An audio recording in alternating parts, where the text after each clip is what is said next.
So there's my hamster's cage, or rabbit cage, small rabbit cage, with hangers for my trousers or skirts on top of it. The only thing that I will buy in future is probably a stick insect. I don't think I'll ever have other small animals in the future at this property after a flood. So it's mainly inaudible, but some parts of the video will show my face. The subject, what is relevant for me, is not necessarily relevant for others. The title of the discussion socially is the devotion to my Bible, also in Christ, freedom is in Christ. The question, are all men evil? So therefore, all leaders are bad unless they are for God. And this is why they're saying that religion has caused all wars. And I'm saying, no, it is the godless who caused all wars. So to remind everybody that my videos are genuine, it's not a false profile, clear conscience according to the Bible in 2 Timothy. 2 Timothy reading is a reminder of saying yours sincerely, to be filled with the Holy Ghost rather than the unholy Ghost. The devil is being a disrespectful copycat, so when you say yours sincerely, they're lying, compared to those who are saying yours sincerely that are genuine. But how can we be persuading, according to the Bible, people through our lives that being reasonable and non-abusive, fanning the flame, randomly flicking the Bible for God, the gift of God, or randomly fanning the flame for the devil's fire versus the holy fire, or tossing a dice? Which is in you, though? That is the question of whoever's listening to you. The spirit of God's love and self-discipline, self-control. This is how we're not ashamed for the gospel or to be in prison, treated as an animal, hunted as an animal, and humiliated as an animal for wanting to have a holy life. Through Christ, not through own merit, is the power of God, is the good gospel and the good news to say, no, I'm not a purist in the sense of making myself good, or in the sense of making myself pure and always clean, always perfect. Rather, I'm being perfected through Christ's love.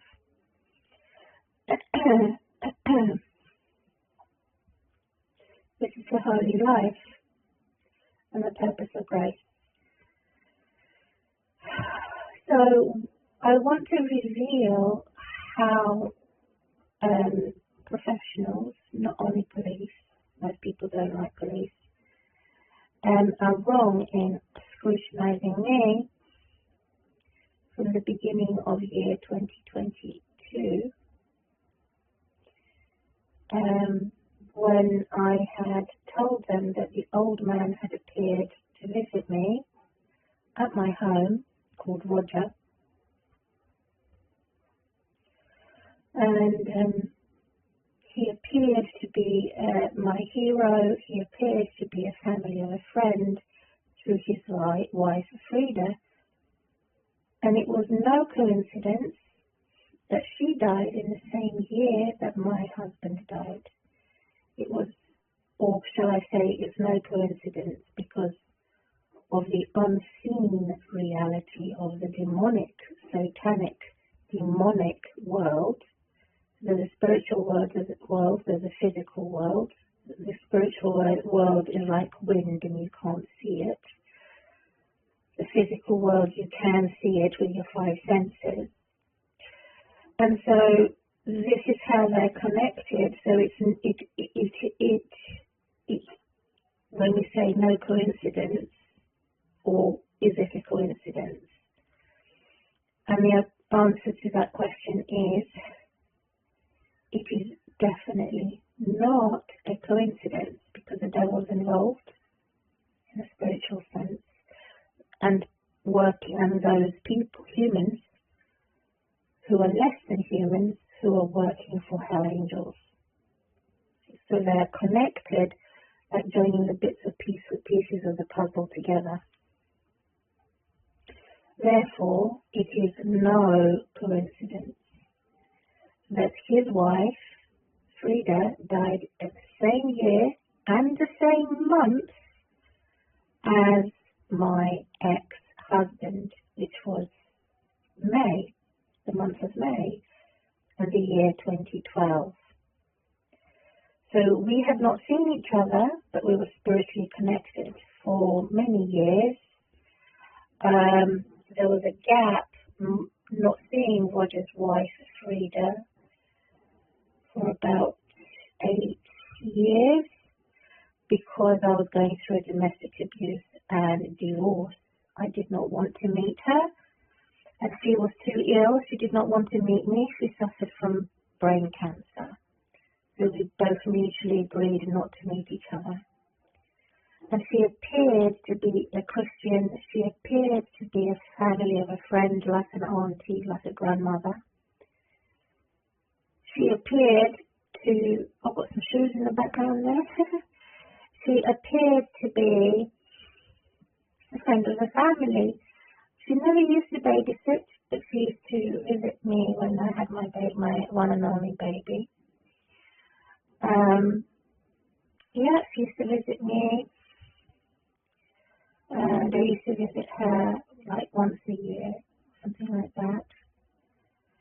And then I left the near Watford area and went to move near the London area, back to where I was as a girl, teenager growing up with a Catholic foster mum. So I left that home and arrived to my married home, where I divorced. I left domestic abuse. I then returned to my original home, like returning to a parent's home. However, I did not return to my parents' home because I have no parents in this country.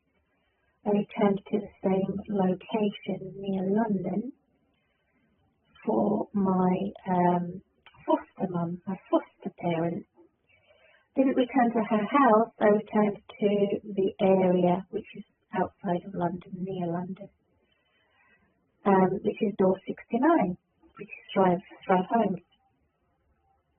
So then God had already put me to the test. I had to scrutinize the devil, and the devil was jealous and envious, wanted to scrutinize me instead. So I've got some juices here, which is my favorite juice.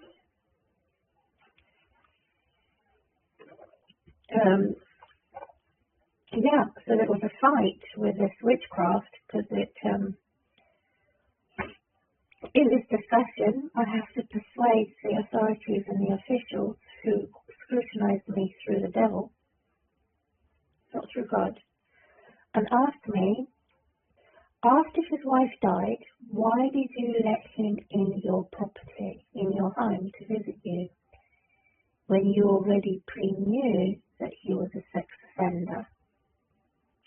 So I told the police didn't know that he was a sex offender, that the communication was missing on their records. So I then reminded the police and the officials, including my landlord, that the woman he had an affair with, the midget, told me she reported him to the police for sex offence. She actually had intercourse, intimate relations with him. It was an affair. So this midget woman wanted to take Roger away from his wife Frida, but God did not allow it. And Roger did not allow it. So for Roger's reward, because I don't like a midget woman who is constantly gossiping and bad-mouthing me as a teacher assistant official, in my daughter's new home for the first time, my daughter, my child, my baby, growing into a teenager, she was 9 years old when we moved into door 69. It was my second home. It was my third home and her second home. So for me, I had the first home from age 18 that Roger knew me, it was a tiny room where my Catholic mum abandoned me in the middle of nowhere, no man's land, in the middle of an area for accommodation, surrounded by criminals who have been released from prison. I didn't know that, neither did my foster mum. We did no research or anything like that. So I was 18 years old. My first property was a tiny bedsit, a tiny room where I was for 10 years. First accommodation from age 18 to age 27 or 8. Then I left after 10 years. I moved into the Watford area. So the first one was door 17. The second one in near Watford area was door 20.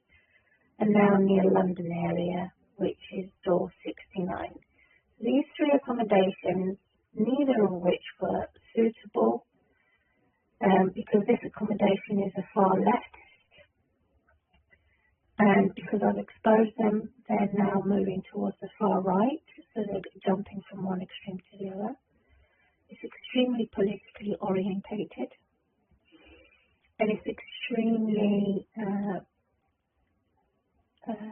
partial towards homeowners and ill-treats people who are claimants of state benefits, unemployed, sick and disabled. They are extremely partial for people who have no families, who have died and who are lone survivors. We are instantly put into systemic abuse and mental institutions. So this landlord is not suitable at door 69.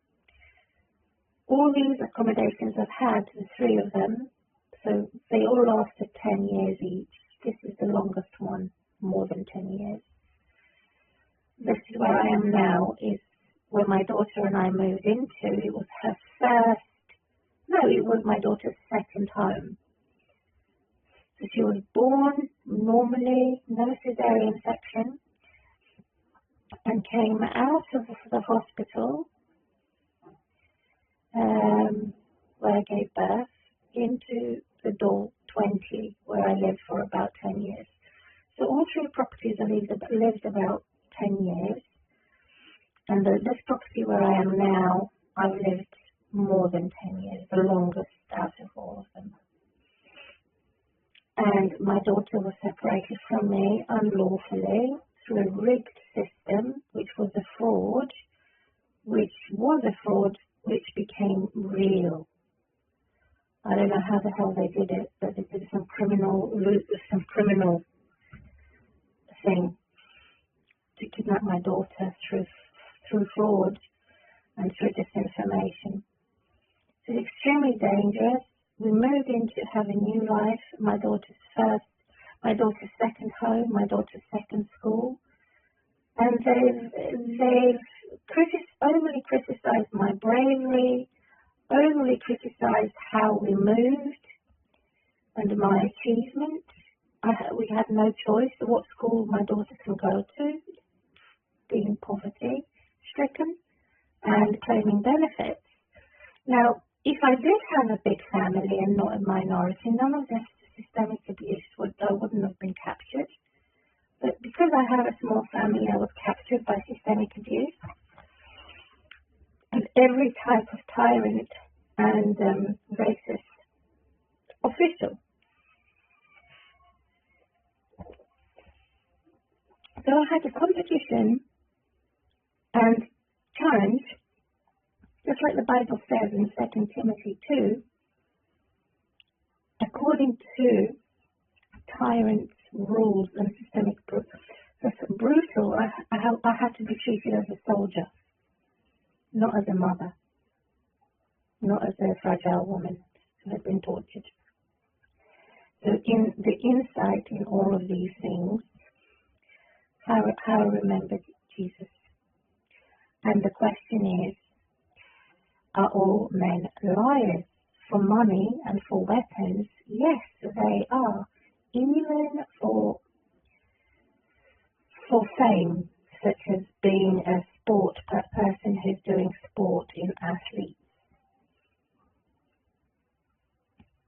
or any job, any employment, any consultants.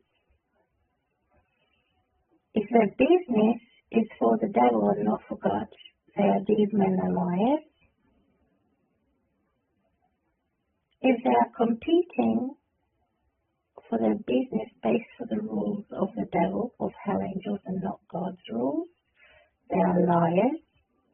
If their sports and athletes is not for the victory and the crown and respect for God, as a civilian, for civilians and all the things we do, and we all, as a civilian, how we are involved even as a soldier. If it's not for God and for Christ, it is of the devil. So that all men are as hell angels. Even those who are poor and poverty-stricken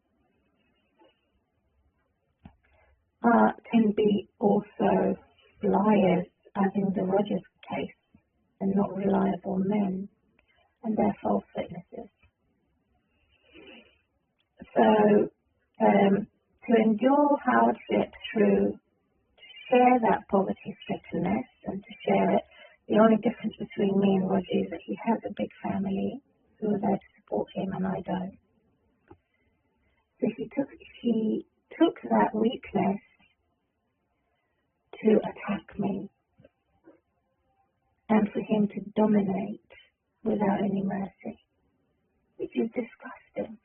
So this is not the type of reliable or trustworthy man.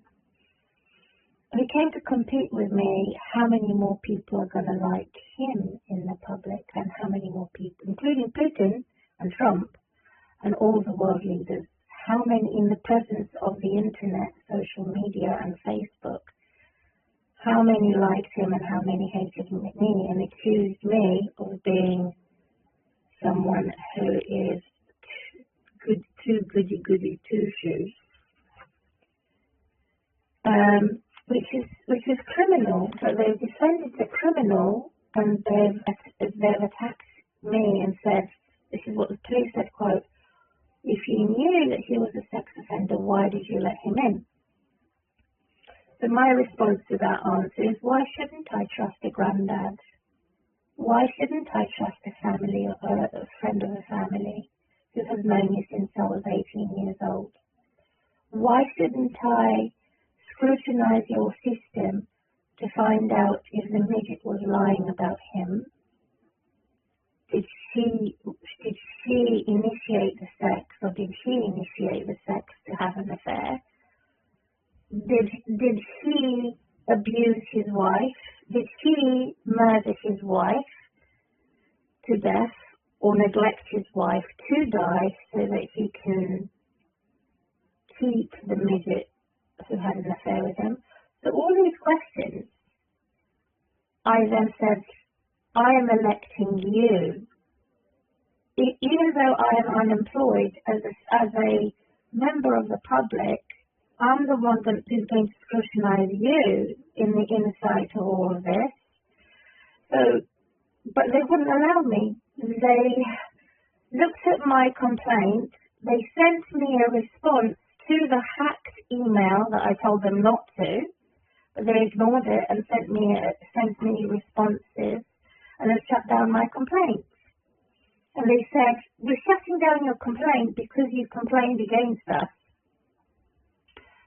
You have to reopen it. And I'm saying, no way, I'm not going to reopen it.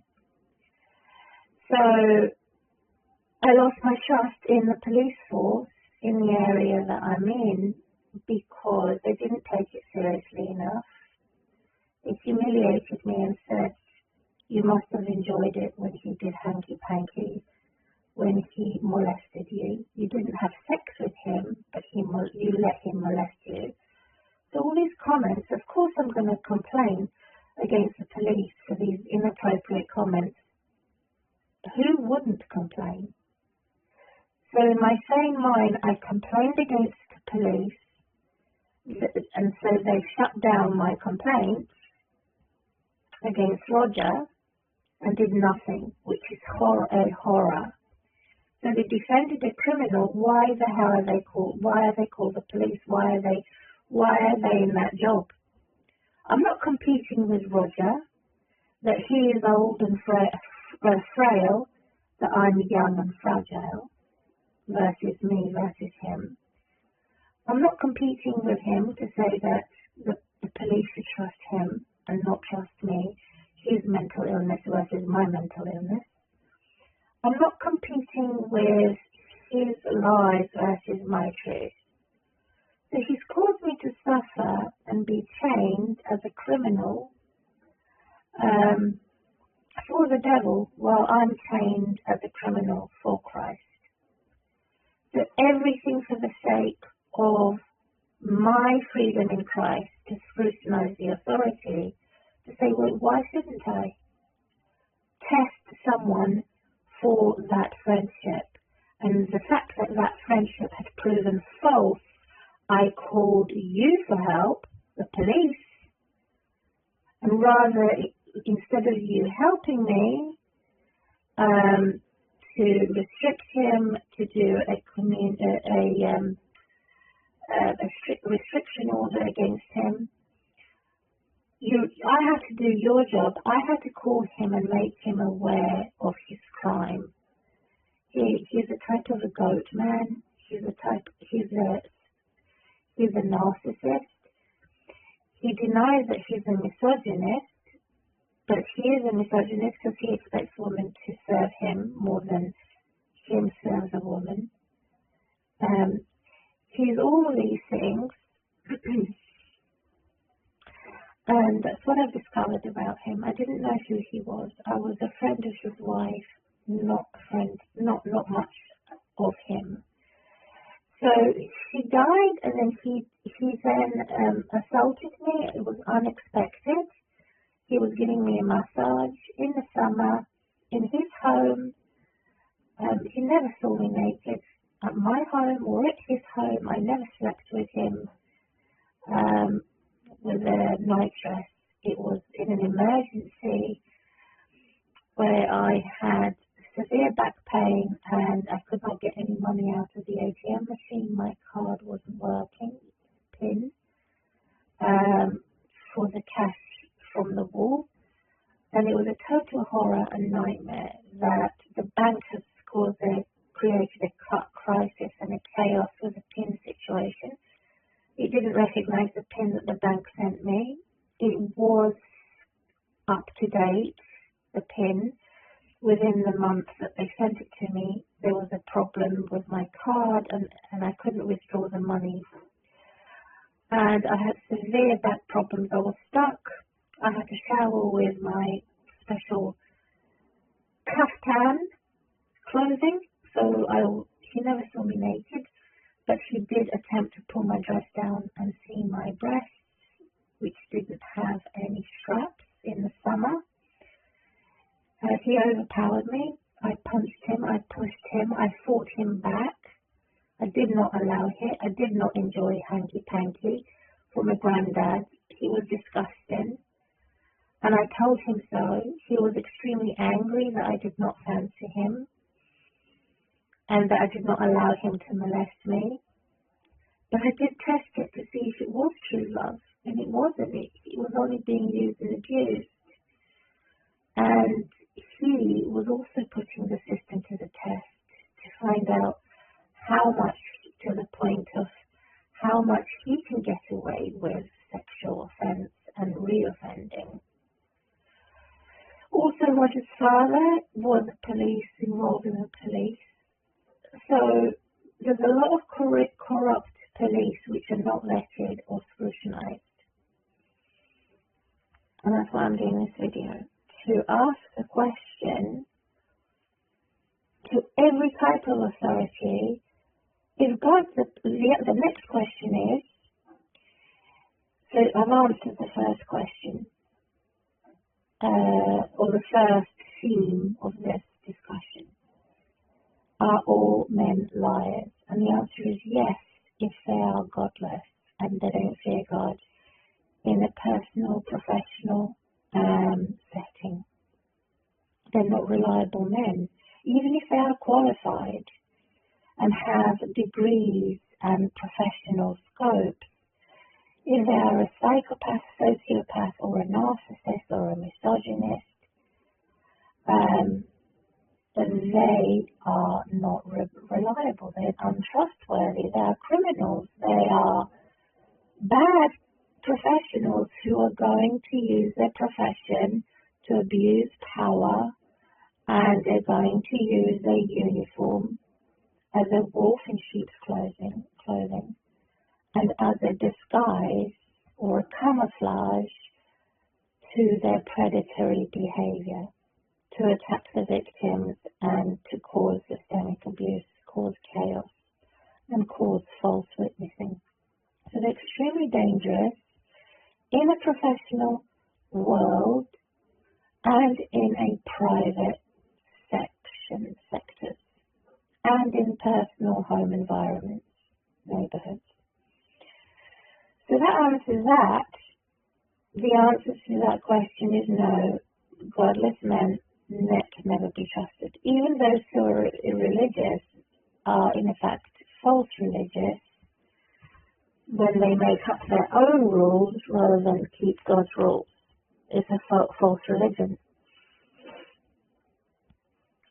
So we need to be strong in God's grace and mercy and God's freedoms in the presence of God for true witnesses and reliable men and women, even children, so that when we say yours sincerely, we can trust and it's reliable for their qualification, professional and personal life.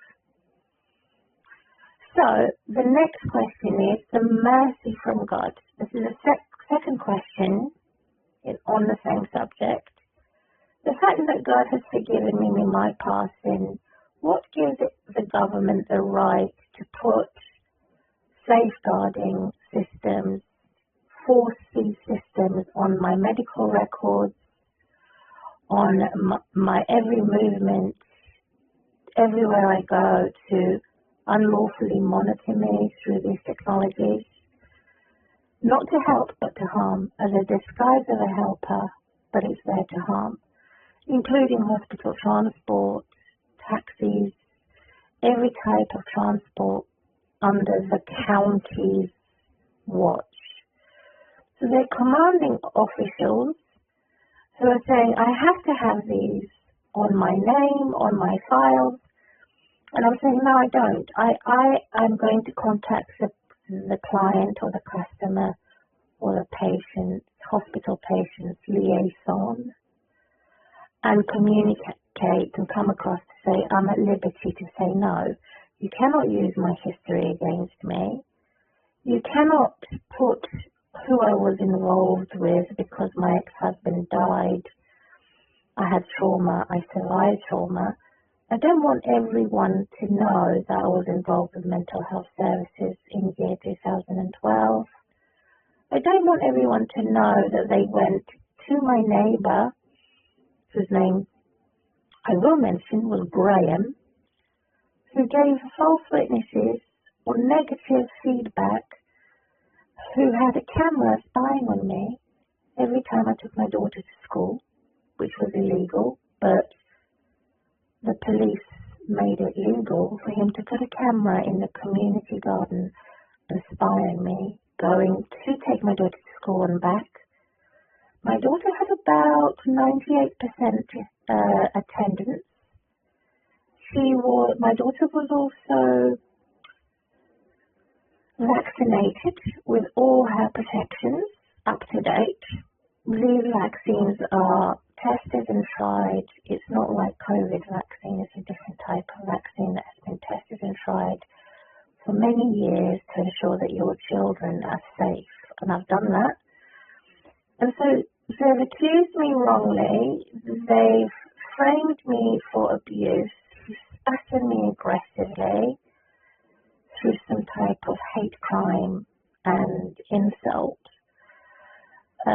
We had to share our garden in the previous property, which was a communal garden, which is similar to the loft of this property, but any neighbour can go up into the loft, put a secret spying camera to spy in my home, inside my flat, which is also illegal, even if he is a policeman or a military soldier. It is illegal to spy on me like in a way without me knowing in my loft with secret cameras, the presence of false witnesses. And obviously I'm severely disabled. I cannot go up there. I sat in that hospital at A&E yesterday and I had a sense that someone was watching me and all negative attention on me because they are racist thugs disguised as professionals and hypocrites, because they too are from a different race, but because they are protected by their professional status, they insulted me and said I was unemployed, sick and disabled. So they tortured me yesterday when I went to A&E. Just to get my blood results, it took 6 hours to get my blood results on the same day. I did the right thing to check that I didn't overdose. So they instantly accused me of mental sickness and doing self-harm. And I said, no, I have extreme physical pain. It's not a mental sickness. I took 3 tablets every 4 hours. And she said, no, it should be every 6 hours. And take 2 tablets, not 3. And I said, but I took it accidentally 3 because I was in so much pain. It is 500 grams. And I did the right thing. I contacted the AI doctor and other doctors to make sure that I know everything about liver damage, because it can damage your liver. So they took my blood. The nurse couldn't find my vein, but she did take it. She put this thing in my arm, which is like a little tube. She had a problem in finding the vein, but there was no problem with inserting the tube and taking 5 tubes of blood. However, the other 2 nurses refused to put the needle in for one last test, which is a clotting blood test. And they didn't want to do it because they said they couldn't find a vein, and they wanted to put the needle somewhere else for one last blood test. And I said, no, you put the needle where I want it, which is just there in my arm. And if you don't do what I ask, then don't do it at all. So they rejected me, they argued with me. It was very unprofessional. For 6 hours, I'm in extreme pain today, so the pain is 10 out of 10. But God has helped me. They've discharged me from the hospital yesterday. It took 6 hours to get. I'm going to briefly show by bending this, just to bend it, just to show. There it is. There's my name.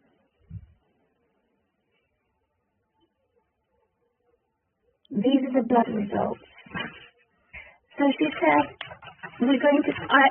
I asked her to compare my liver also. Why was it slightly not normal? She said, because you're fighting this bacteria. And I asked the nurse to compare the blood results from October last year to this year. And she confirmed that it is better. The liver. But she said there's nothing wrong with my actual liver. She said it was the fat surrounding my liver. And there's a term for that. She also said there's no evidence of sloth infection or sepsis, where there's a risk of blood poisoning or a risk of my bacterial infection going into the bloodstream or muscles. And here it is. Evidence.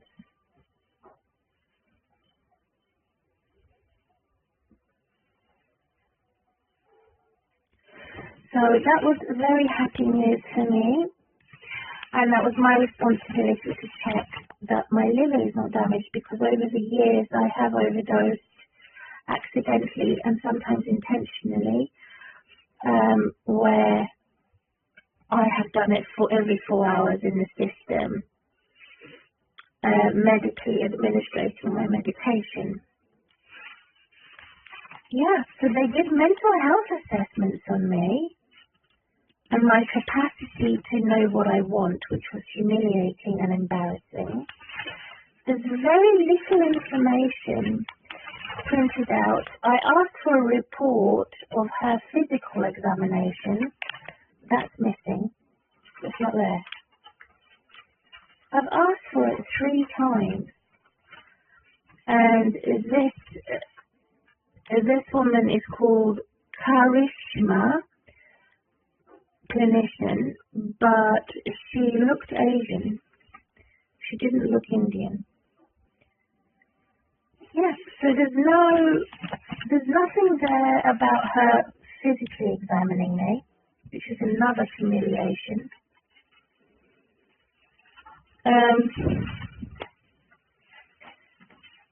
But there is instructions how I should take care of my skin. She said, keep it dry and clean. Yeah, so she also then asked how the ambulance service had put systems and some written things in the system which stated through the ambulance service that they noticed my home looks unclean and unkept or untidy, and am I taking care of myself? I have a history of mental health. So they disappropriated the housing crisis, even though I told them that the landlord is neglecting me, and I didn't have the opportunity to tell them about the flood crisis. So I now have to contact a different agency, which is extremely stressful. They added to the problem and the stress just to correct the character assassination of my history of mental health.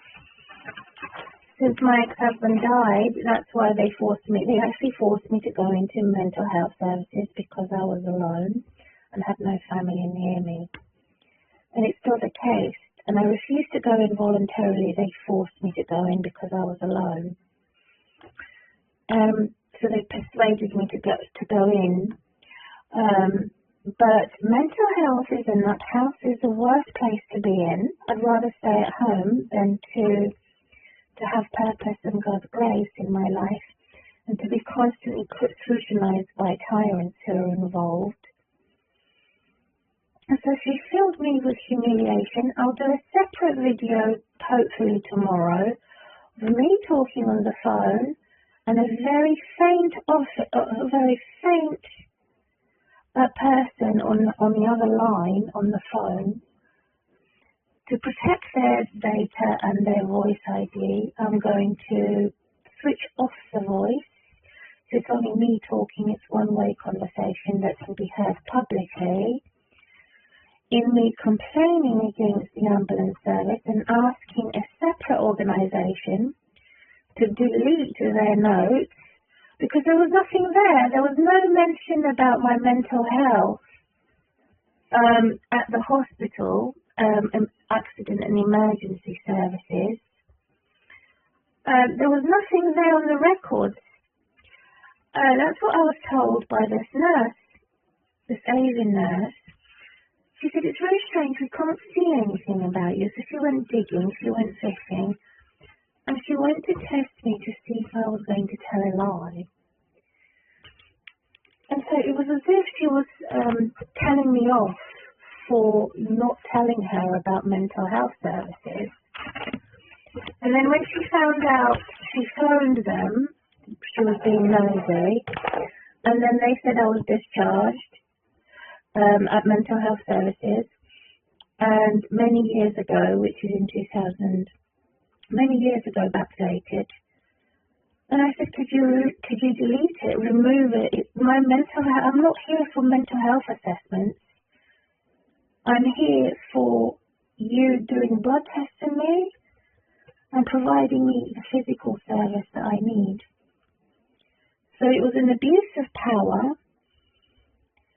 She filled me with disgust by saying that she thinks that I'm a child. She talked down to me as a child. She thinks I did self-harm. She thinks that it was me who created the housing crisis. So they turned it back on me and said I wasn't keeping myself well. I was neglecting myself, when in fact it is the landlord who's neglecting me. I wasn't timid. I had the spirit of power, a spirit of self-control, and the spirit of care, while they had a spirit of abuse of power, a spirit of hate crime, and a spirit of no self-control. They pounced on me to treat me as if I've done something wrong, as if I'm a demon, as if I'm going to have a violent outburst, as if I'm going to cause a public ruin, when in fact it was the other way around, as if I was dangerous or something. So Jesus Christ helped me to destroy this death, which is unlawful defamation, unlawful monitoring, immorality, false witnesses. Why should I be ashamed of being a prisoner in chains for Christ, for speaking the truth while they're spreading lies? They've abandoned me, they deserted me, they provoked me to anger, and made a disservice everywhere I go, using technology, using GEMINI, and every type of app to follow me if I go and take a taxi, for example. I don't use public transport for my disability, but they're following me in a taxi whenever I switch this phone on, which is a horror. It's a human rights abuse, and it's also a death threat. They can organise someone to attack me whenever I go on an outing, for example, which is very rare. The last time I went for an outing was at Christmas time at a cathedral in my local area for listening to a concert, and I had staff help me with wheelchair access. And that was well organised. I was unaware that I was connected to domestic terrorists and aggressive, racist thugs. And they're not only white supremacists, they're black supremacists, they're Asians, they're Arabs. All of these are bugs. that I'm recalling and recounting how many times they used my mobile phone to illegally track and trace me and illegally monitor me. And so it's like I have to appoint a personal bodyguard, or as if I'm some type of a celebrity, which I'm not. It's bad fame. I want good fame for Christ, and I want good fame for me, for being faithful to Christ and having the encouragement to speak my truth against bad men who are bad opportunists to attack my young life. This evil old man said, quote, "You'll never be married," because he was so angry I didn't find him physically attractive. But even if I did find him physically attractive, the point that it's the principle that I put first, priority, that is love before sexual attraction. So then I discovered to my horror that he was acting to be someone that he was not, like a gentle old man. It was all an act. Not all acting skills are necessarily lies. They are masked. They can be used as masks. But for his case, his acting skills were definitely lies. The gospel and the good news, according to 2 Timothy, is that God did not give me a spirit of being timid, powerless, and the lack of self-control. I'm going to point the camera onto me now. I did say some of it's going to go on me. I'll turn the lights off. Yeah. Oh, wow, this is close. Shouldn't be this close. Why is the camera so close? It's too close. I can't zoom out. So, going to a nut house at the hospital is now associated by force with A&E, accident and emergency. But I we need to know some information about you. I didn't speak in this intimidating voice like a child. I did confront her and said, "You're treating me like a child." I did confront her. It was a tremendous peace that came to me through Christ, and said, "I'm not going to be downgraded by you. I'm not going to be losing my patience and behave arrogantly towards you or aggressively towards you. It was the other way around, and she got away with it. So now it seems impossible." And then I had the opportunity to find the crew that took me in the ambulance that did this to me, to abuse me, which made me have a conclusion: in future, don't call 999 emergency services, call the taxi service, because you probably will still have to wait as long as 6 hours to get your blood results if you were to call the ambulance. It depends who you are entirely, doesn't it? So I did the right thing because I had used paracetamol for many years, and they said it wasn't me overdosing that caused the liver damage. It was the fat. So I need to lose weight, and she's saying I am losing weight. She compared the fat in October to January 2025, and she says that there's less fat according to the blood results. I've also had a consultation with her manager who apologized, but I said, well, what's the point of apologizing when you can't remove it? If you can remove undo what you've done, put those results from A&E onto your system, which is disinformation. And I confronted these two crew people that were standing outside the building. I then noticed this woman with a baby, carrying her baby on her chest, was at the A&E about 6 o'clock in the evening, which is very rare, but I have seen it. And they will say that I'm mad cuckoos in believing that that it is a coincidence. And I'm saying it's not a coincidence, it's a setup, because they're saying I'm bitter and jealous against them, and I'm not bitter and jealous against them without God. I am bitter and jealous and envious against criminals for a short while, not for a long while. They do it for a long while. They're forever jealous and envious as witches and wizards. Hallelujah. They've corrupted hallelujah. They've corrupted anything in the light as hell angels masquerading as heaven angels.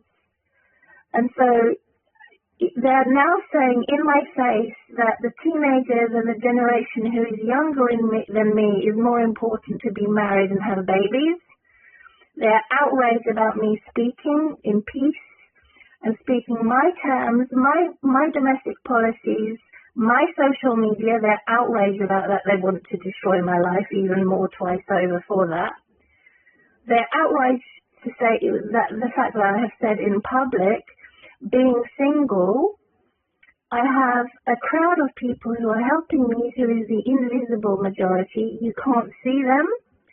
Just because I can see your visible majority and your stupid stalker, it does not make you more right compared to those that I cannot see.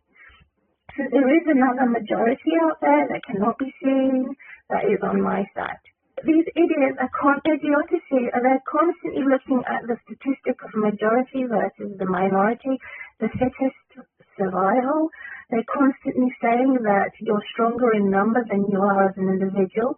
False. Another rubbish, because a scribe and a saint can overdo every single majority group, town, centre, county without terrorism by simply speaking the truth to power. The scribe, the scrollers, the saints can overcome their lies and override, undo everything that they've done.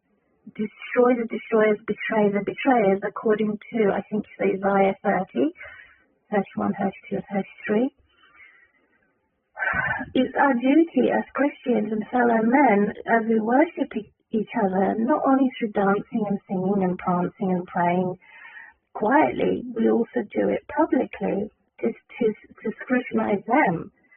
We don't have to be domestic terrorists for being a peaceful religion. Or the other way around, being a terrorist, being a warrior in order to find your peace. All of this is nonsense. It's all fraud. How you find peace is not living upside down, is not living in a cycle. You find peace it's not through a wife or a husband.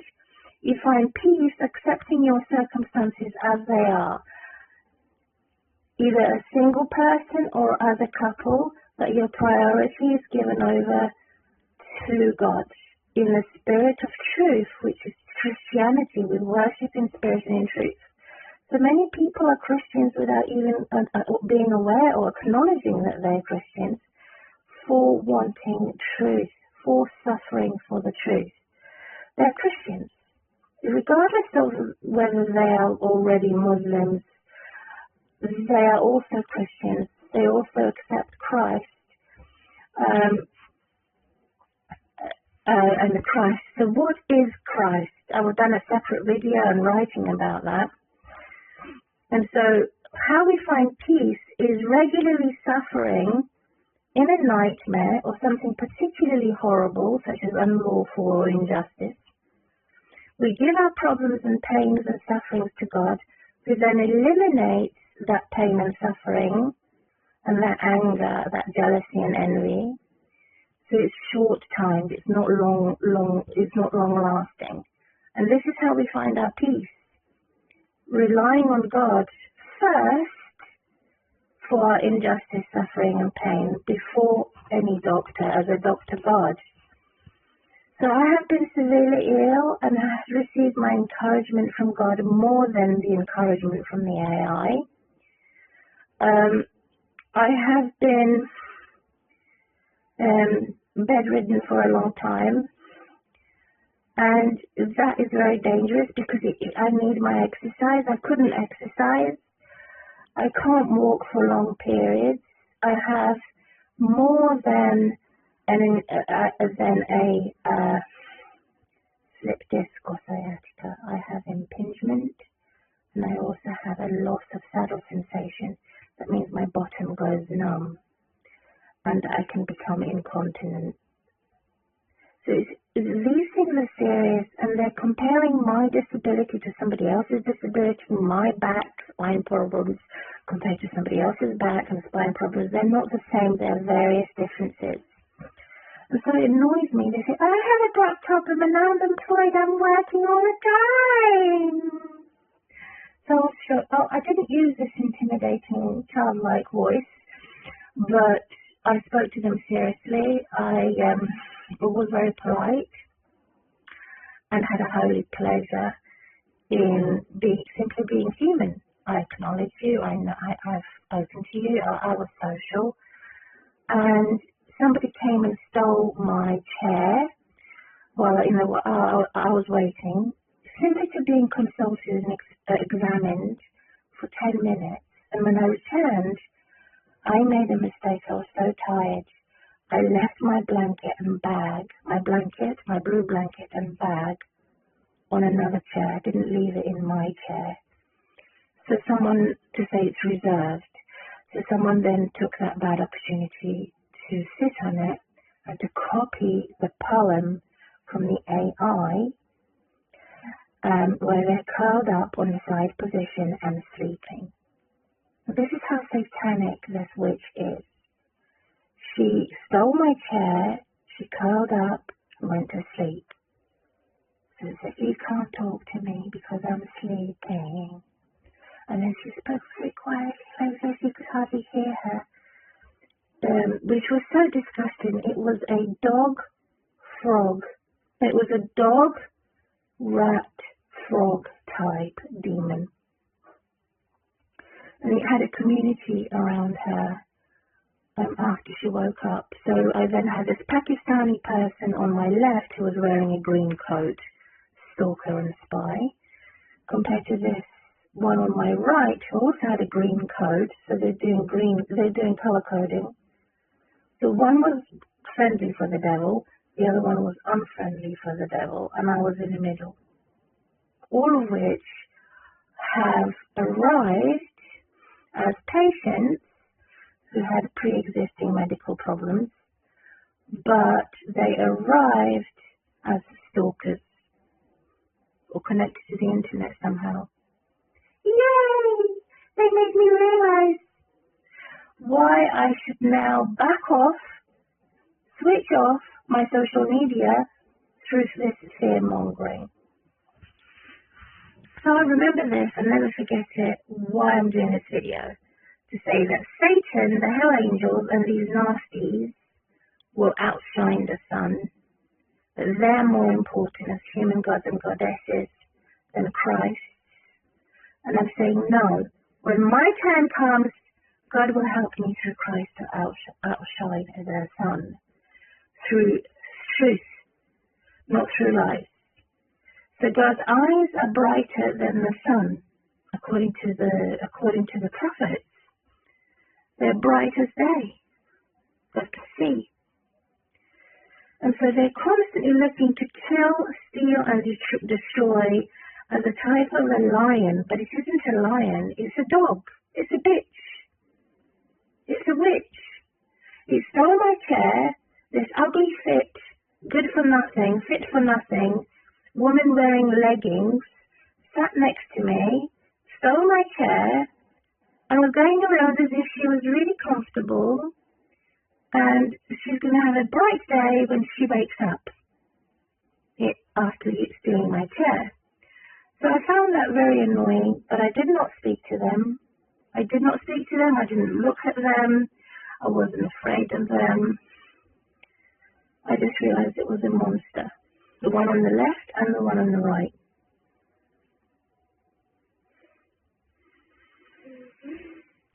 So God helped me to move to another chair. I was surprised. The other chair was the smallest in the room.